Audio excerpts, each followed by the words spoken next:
चांद को फतह करने के लिए रवाना हो चुका है।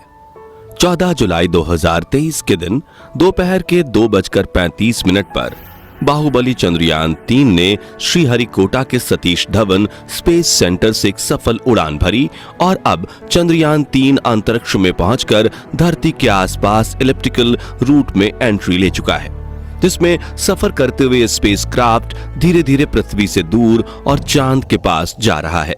लेकिन अब इसका आगे का सफर इतना आसान नहीं होने वाला और इस सफर में सबसे मुश्किल है इसका आखिरी पड़ाव, जिसमें ये 23 या 24 अगस्त के दिन चांद के दक्षिणी ध्रुव पर सॉफ्ट लैंडिंग करने की कोशिश करेगा।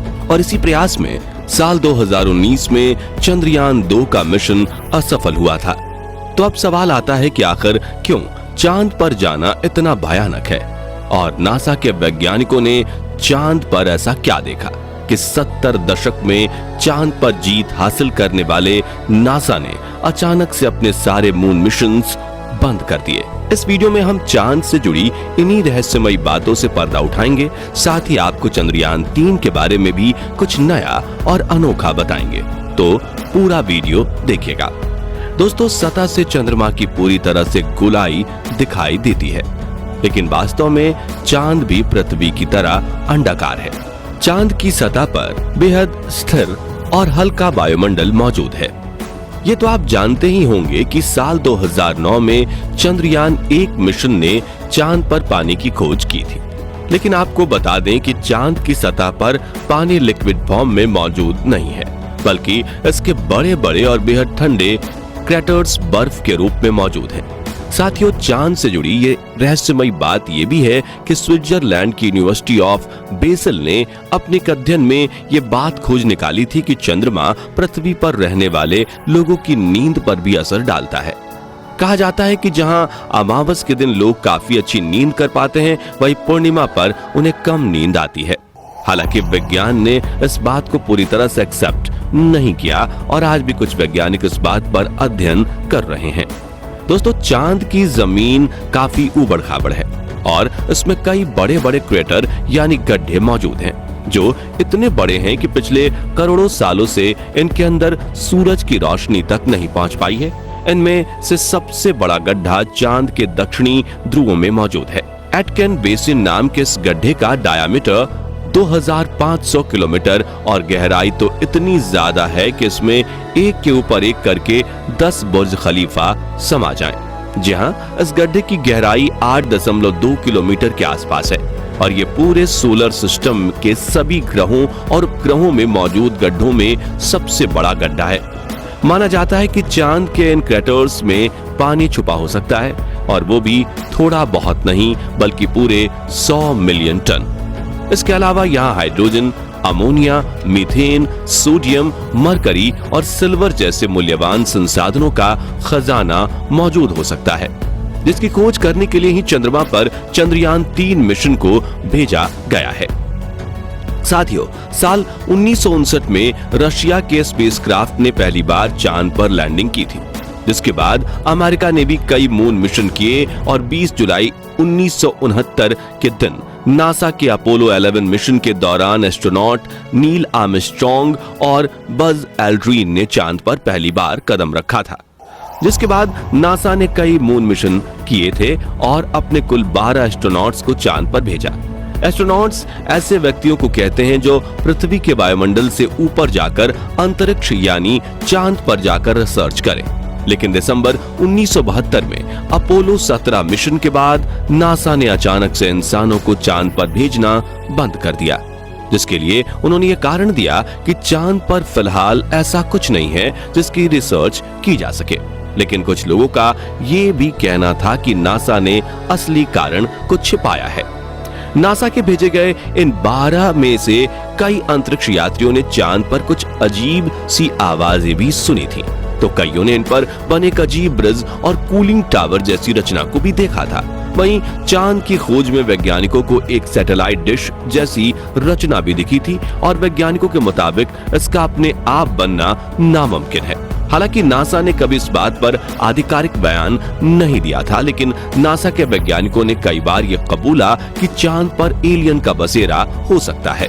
खैर, चांद पर एलियन हो सकते हैं या नहीं, इस बारे में अपनी राय हमें कमेंट में आप बता सकते हैं। फिलहाल यहाँ सबसे ज्यादा गौर करने वाली बात यह है कि ये सभी मिशन चांद के उत्तरी ध्रुव पर किए गए थे, जहां पर लैंडिंग करना चांद के दक्षिणी ध्रुव के मुकाबले काफी ज्यादा आसान माना जाता है। लेकिन साल 2019 में भारत के चंद्रयान 2 ने चांद के दक्षिणी ध्रुव पर सॉफ्ट लैंडिंग करने की कोशिश की थी और अपने इस प्रयास में चंद्रयान 2 का लैंडर विक्रम बुरी तरह से असफल हुआ था। लेकिन आखिर चांद का दक्षिणी ध्रुव इतना खतरनाक क्यों है, आइए जानते हैं। सबसे पहले तापमान की बात करें तो चांद के दक्षिणी ध्रुव में कई ऐसे बड़े बड़े गड्ढे यानी क्रैटर्स हैं जहां करोड़ों सालों से सूरज की धूप नहीं पहुंची, और सूरज की धूप ना पहुंचने का सीधा सीधा मतलब है तापमान का ठंडा होना। इसलिए कई बार दक्षिणी ध्रुव का तापमान -230 डिग्री सेल्सियस तक पहुंच जाता है। ऐसे में किसी भी इंसान का स्पेसक्राफ्ट से बाहर निकलना तो छोड़ो, खुद स्पेसक्राफ्ट के लिए भी ऐसे वातावरण में काम करना मुश्किल है। इतने कम तापमान में कई बार स्पेसक्राफ्ट पर लगे इंस्ट्रूमेंट चलना बंद हो जाते हैं। वहीं सूरज की रोशनी ना पड़ने की वजह से चांद के दक्षिणी ध्रुव के कई हिस्सों में काफी ज्यादा अंधेरा है, जिस वजह से चांद की ऑर्बिट में घूम रहे नासा, रशिया और इसरो के ऑर्बिटर्स भी वहां के काफी हिस्सों को ठीक से नहीं देख पाए। यानी कि उन हिस्सों में क्या हो सकता है ये किसी को नहीं पता। ऐसे में वहां जाना सबसे बड़ी चुनौती है। इसके अलावा चांद के दक्षिणी ध्रुव की जमीन उत्तरी ध्रुव से ज्यादा उबड़ खाबड़ है, पर यहाँ पर कुछ सेंटीमीटर से लेकर 2500 किलोमीटर तक के बड़े बड़े गड्ढे हैं। ऐसे में उसे वहां से निकालना लगभग नामुमकिन हो जाएगा और रिसर्च मिशन भी फेल हो जाएगा।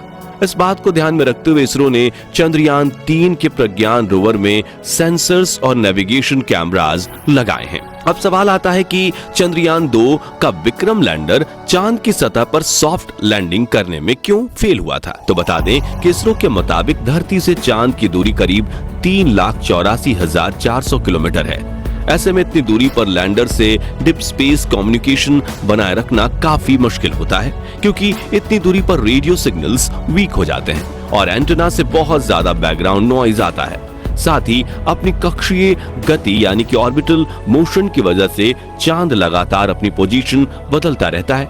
ऐसे में तय की गई लैंडिंग साइट पर पहुंचने के लिए लैंडर को भी सही मोशन पकड़े रहना पड़ता है। इसके अलावा चांद पर पृथ्वी से कम ग्रेविटी है, बहुत पतला वातावरण है। साथ ही चांद के दक्षिणी ध्रुव में काफी बड़े बड़े पत्थर और गड्ढे होने के साथ धूल भी उड़ती है, और ये सभी कारण किसी भी लैंडर को लैंडिंग करने में काफी चैलेंजेस देते हैं। और पिछली बार चंद्रमा की सतह से 2.1 किलोमीटर पर चंद्रयान 2 के लैंडर से इसरो का संपर्क टूट गया था, और इन्हीं में से किसी एक कारण की वजह से वो चांद की सतह पर क्रैश लैंडिंग करके तबाह हो गया था। लेकिन पिछली बार आई मुसीबत से सीख लेकर इसरो ने चंद्रयान 3 के लैंडर विक्रम को पहले से ज्यादा एडवांस्ड और पावरफुल बनाया है। जैसे कि चंद्रयान 2 के विक्रम लैंडर में 5 थ्रस्टर्स थे, लेकिन चारों तरफ सही संतुलन बनाए रखने के लिए चंद्रयान 3 के लैंडर में बड़े और एडवांस 4 थ्रस्टर्स लगाए गए हैं। इसके अलावा इस बार के विक्रम लैंडर में लेग्स को बड़ा और मजबूत कर दिया गया है। साथ ही इसकी फ्यूल स्टोरेज कैपेसिटी को भी बढ़ाया गया है। वहीं इसमें लगे कम्युनिकेशन डिवाइस भी एडवांस्ड और तकनीक का इस्तेमाल कर रहे हैं, जिससे ये इस बार लैंड कर इसरो से संपर्क ना तोड़े। और सबसे जरूरी बात, इसके सॉफ्ट लैंडिंग सीक्वेंसेस को भी काफी हद तक सुधार दिया गया है। इन सभी बदलावों से चंद्रयान 3 के लैंडर को चांद की सतह पर सॉफ्ट लैंडिंग करने में आसानी होगी। साथियों, इन सभी बदलावों को टेस्ट करने के लिए सिमुलेशन चलाकर विक्रम लैंडर की हजारों बार टेस्टिंग की गई है, जिसमें ठंडे तापमान में उपकरण चल रहे हैं कि नहीं उनकी जांच करना, लैंडर के पैरों की मजबूती टेस्ट करना, कम ग्रेविटी में थ्रस्टर्स टेस्ट करना, ऊबड़ खाबड़ सतह पर लैंड करवाना वगैरह शामिल है। वह इसकी लैंडिंग साइट यानी चंद्रमा की धरती पर उतारने की जगह को भी पहले से ज्यादा बढ़ाकर 4x2.4 किलोमीटर की लोकेशन चुना गया है। और यदि सब कुछ प्लानिंग के मुताबिक रहा तो 23 या 24 अगस्त के दिन विक्रम लैंडर को चांद की सतह पर लैंड करवा दिया जाएगा। दोस्तों, अगर इस बार चंद्रयान 3 का लैंडर चांद पर बिल्कुल सही तरीके से सॉफ्ट लैंडिंग करता है तो अमेरिका, रशिया और चीन के बाद भारत वो चौथा देश होगा जो चांद पर सॉफ्ट लैंडिंग करेगा। साथ ही हमारा भारत वो पहला देश बनेगा जिसने चांद के सबसे भयानक हिस्से यानी साउथ पोल पर लैंडिंग की है, जिससे स्पेस रिसर्च की फील्ड में भारत का नाम सबसे ऊंचा हो जाएगा। तो साथियों, अगर आप भी हमारी तरह यही चाहते हैं कि चंद्रयान 3 मिशन में भारतीय स्पेस एजेंसी इसरो को अपार सफलता